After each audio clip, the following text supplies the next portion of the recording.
Welcome back to my channel. This video is gonna be my June wrap up or my June recap, even though I have been suffering from a reading slump for this whole month and it wasn't a great month for myself, but still I managed to read like 4 books, I guess, because I didn't count them, to be honest.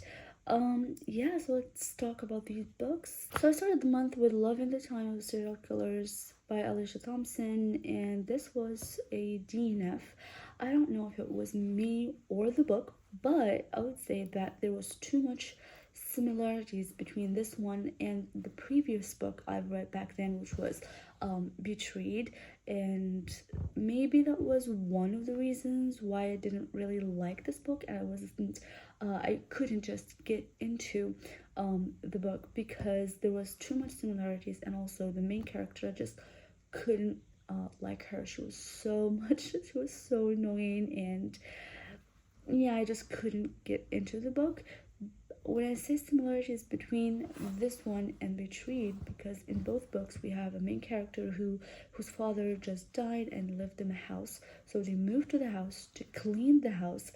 They have something to write, and they want like space and time to be alone and get into writing, and of course they have to clean the house and put it on the market for sale, and they both have like interest in their neighbor or their annoying neighbor, whatever. But so yeah, there was a lot of similarities, and also the main character in here, she is kind of obsessed with true crime, because she studies literary, I guess, and she's specified in true crime. So she reads a lot, she listens to a lot of podcasts, and she was known since she was younger that she was obsessed with all this, which made her kind of a little paranoid. So when her neighbor just gives her like asks her for help or something, like she would be paranoid that, oh my god, he's gonna kill me or something, even though he mentioned a lot of times that, oh, I knew your father, I was doing those things for your father, I'm just here to help. But she's still paranoid, but to a point like she started to stalk him and be obsessed with him. Like there was a scene that she took her brother and his girlfriend uninvited to the neighbor's party, which is like, why would you do that, girl? Why? Yeah, it was just so much tacky, so annoying. I don't know if it was the book or me, but I just couldn't get into it, so this one was a DNF. Then I picked up The Family Upstairs by Lisa Jewell. I've been seeing this author's books all over my feed, like in whatever social media I was on. But this one, The Family Upstairs, was one of the most books that I've been seeing a lot, so just caved in and read the book. So I did enjoy this one a lot. And yeah, like it's a little twisted and messed up, and I do enjoy those books with this storyline, because this one follows a girl's name Libby, and she just turned 25, and then she find out that, oh, her birth or her biological parents left her a house. So I guess she became like a millionaire because it's a big house and it's very like old. And yeah, she knew that she was adopted, but she didn't knew what really happened to her real parents. Like she was told that her parents were dead in a car accident, but then we find out that no, like they were involved in a part like a cult or something, and they unalived themselves. So we do find also that she has a brother and a sister, and the more Libby like digs in her history and her parents and what happened in their house, the more like she finds, which makes her want to stay and find and learn more about her family. It was so much fun. As I said, it was very twisted. What I didn't like was the ending. The ending was so underwhelming in my opinion. Like, I know there is a second book, but I believe this one was supposed to be a standalone, and that ending was just not enough, because in here we have 3 main characters and we only saw the end of one of them, like the closure and everything of just one character when the other two were just there. So yeah, that was kind of a letdown for me. But yeah, like I looked up the second book up, and I found out that's gonna be about the two other characters, which is so good because there was a lot going on with those two other characters that aren't related to the story. So I'm very, very excited for the second book, and I will be reading that one maybe during July. I don't know. So overall, I did give this book 3.5 stars. It was still a very good read. I did enjoy it, as I said, but the ending was just a huge, huge letdown. Then I picked up Abby Jiminez's The latest release, which is Just for the Summer, and this one was so much fun. Like, I loved the story. I loved the characters. I did enjoy the world, because Part of the World was one of my favorite books. Yours Truly was kind of fine, but this one was again a good book, because the whole thing about the curse that they had to break and everything was so much fun. This book was about Emma and Justin.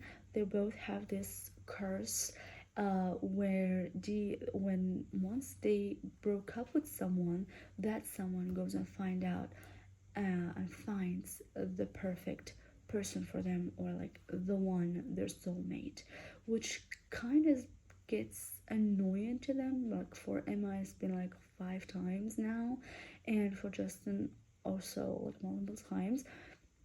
They didn't know each other at the beginning. They met through a Reddit post where Justin posted on a Am I the Asshole thread on Reddit, talking about the problem with his best friend. But one of the things that he said about himself was that, oh, like, I have this curse. And Maddie, which is Emma's best friend, saw the thread and saw the post and just made Emma to talk to him and contact him. So like, they have something weird in common, and to just maybe compare notes and just talk about it. And of course they did, and they hit it off, and they were just thinking, what if they dated each other? Would that like reverse the curse? Like, if they broke up, would that mean that they would find the perfect person for themselves? So it was just a theory, and then they went with it, and they made an experiment and started dating. But of course, they just fell for each other. I just love Abby Jimenez's book, that it's not just about the romance. There's also other things in this book. We have Justin's problems with his family and the whole thing with his mom, and then we have Emma and her problems with her childhood trauma. And there was just one twist at the end that I did not expect at all. Like, I couldn't even make the connection of the names, like, until then. I was like, oh my god, yeah, that is the same person. Like, it didn't even occur to me that, oh my god, that is the same person. I did love that, because it just caught me off guard, and I did enjoy it. I was just screaming. There was a lot of funny scenes in this book that I enjoyed. Like, a lot of times I just find myself giggling just alone with myself. It was so much fun, and I did like it. And as for rating, I gave this book 4 stars. Then I picked up Fiona Wilde's Encyclopedia of Fairies. This is, I believe, a YA romance fantasy. I didn't know anything about this book when I picked it up. It just found it was just available for me on Libby, and I was like, it looks familiar. Like, I've seen this before. I've seen people talk about this, and people like saying like positive stuff about it. So I just picked it up and I started reading it. I just couldn't get into it. It just felt a little too YA for me, to be honest. So I DNFed it. And then I picked up The Reappearance of Rachel Price by Holly Jackson, which is one, again, was a little too YA for me. This is like the second time I did have this feeling with Holly Jackson's books. Like, the first one, Five Survive, and this one, they just felt too YA to me. I don't know why. Like, For Good Girl's Guide to Murder, I did love that one. Like, it just like, devoured the whole series back to back. But these two, they felt a little too YA. Like, don't get me wrong, I'm not saying they're bad, but maybe just not for me, I would say. But still, they were still enjoyable and everything. So for the reappearance of Rachel Price, this one is about Belle, or Annabelle, who lost her mom, who disappeared like 16 years ago, when she was still like a baby. And her dad, because he needed some money, he just signed up for this documentary that was called The Disappearance of Rachel Price. And we're just going through the filming and the interviews and all that. But then one day, Rachel Price reappeared. And she reappeared with this whole big mystery that she was talking about. Like, she was giving them a story that Belle couldn't buy. Like, to her, it was just lies. And then she started to like team up with one of the crew guys, which was Ash, who is the love interest in this book. I love Ash. It's just so fun. So they team up to kind of investigate Rachel's reappearance, to find out what's really going on, and because Rachel has some inconsistencies in her story, and Belle caught her lying multiple times, so she was convinced that Rachel Price was lying, and we're just trying to find out what really happened.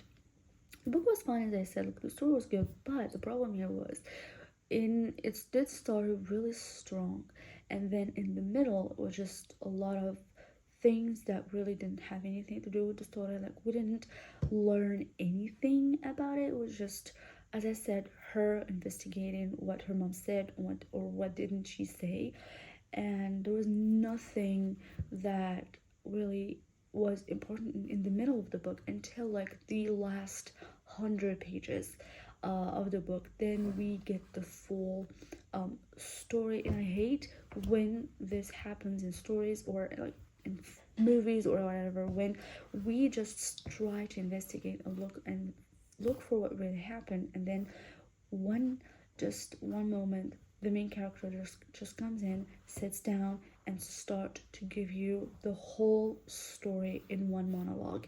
I don't like that. I want to find out bit by bit what really happened, to just go sit there and tell me what happened. I didn't like that part, but the most thing I didn't like about this book was the ending. It doesn't seem convincing to me, like how convenient it was that, oh, just like take the money and just go away, and they're like, yeah, okay, bye. Like, it didn't make sense to me. It was just I don't know, it wasn't convincing, I would say. With that being said, I still enjoyed the book. There was a lot of funny parts of it. I did enjoy like the little cute romance that was in it. It wasn't like a huge romance story, it was just some snippets. And yeah, like, I did love Ash's character. I did love there was a lot of suspense in it as well, so I did enjoy that part of it. But as I said, the ending was not it for me. So overall, I did give this book 3 stars. I would say this could be like a good YA for someone who is in that category of age. They would, I believe, would enjoy it, because if I read this when I was like 15, 16, or 17, I would devour this book. But in my age now, like, it was kind of too YA for me. Well, during reading of the reappearance of Rachel Price, I was also listening to another book, which was Cold and Diddly by Toni Anderson. This was an audiobook that I got from the Stuff Your Earbuds Day event, and this one is a mystery, suspense / crime kind of story with romance. The thing here is, I did enjoy the story. Okay, because this is an audiobook, I'm gonna talk about 2 parts of it. The first part was the story, which is about Ava and Dominique. They're both FBI agents, and they both have this one common friend who is a retired FBI agent called Van, and they both consider him as a friend, as a father figure, as a mentor. And one day they found Van like dead in his apartment. Like, we start at his funeral, but because they know him so well, specifically Ava, like, she didn't buy that he did this to himself. Like, she was like, there's no way that Van would do this to himself. Somebody did this to him. Somebody, uh I mean, kill him. So she was convinced by that, and she told her other colleagues in the FBI, but nobody believed her because she was still a beginner, and she just waved her off like, you don't know what you're talking about. You're just, maybe because you're too close, and they were insinuating that maybe like they were like too close, if you know what I mean. But she just couldn't stop, and then something happened in the funeral which made Dominique as well started suspecting something and started to believe Ava. Dominique is a more established, more experienced FBI agent, so because there's nothing legal can do, they just started to investigate both of them, like unofficially, this case. And yes, indeed, they find out that, oh, there is a serial killer in the loose who is targeting FBI agents. And so we follow this investigation that they were doing in the beginning, just both of them, like kind of, as I said, unofficially, because they don't have any evidence or anything to like start this as a case. And yeah, like, this made them a little closer, and they just started falling for each other. There's an age gap trope in this book, which, to be honest, I didn't really mind because it was not something that was really highlighted in the book. Like, it's just, okay, he's experienced, she's still young, she's still new to the job, and that's it. Like, they will talk about their age when they will talk about their experience in the job, but as for the romance, it was not anything important about their age gap, which I did appreciate, because sometimes it's just some authors with this trope to just make it a little too much inappropriate and a little uncomfortable, in my opinion. So overall, I did like the story for the book. I would, if I read the book, I would maybe give it like 3, maybe 3.5 stars. But for the audiobook, I would say I didn't like it a bit. Like, it was a little you know, like those books or those audio podcasts that you would listen to if you want to, that would make you sleep. It was something like that. Like, the guy who was narrating was so monotone. Like, no matter what character was it, no matter what the emotion or the emotion that was on the scene, his tone stayed the same throughout the whole book. Like, it feels like it was a robot reading the book. Like, it didn't feel like a human reading the book.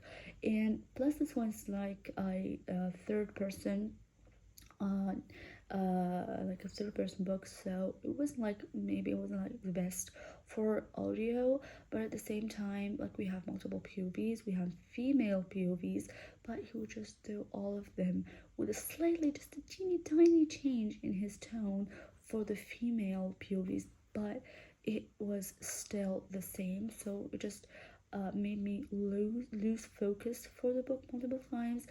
But I would say, like, overall, for the audio, I didn't really like it, but overall, for the story and the audio, I would give this book 2 stars. That was my June wrap up. I hope you liked it, and let's see you in the next one.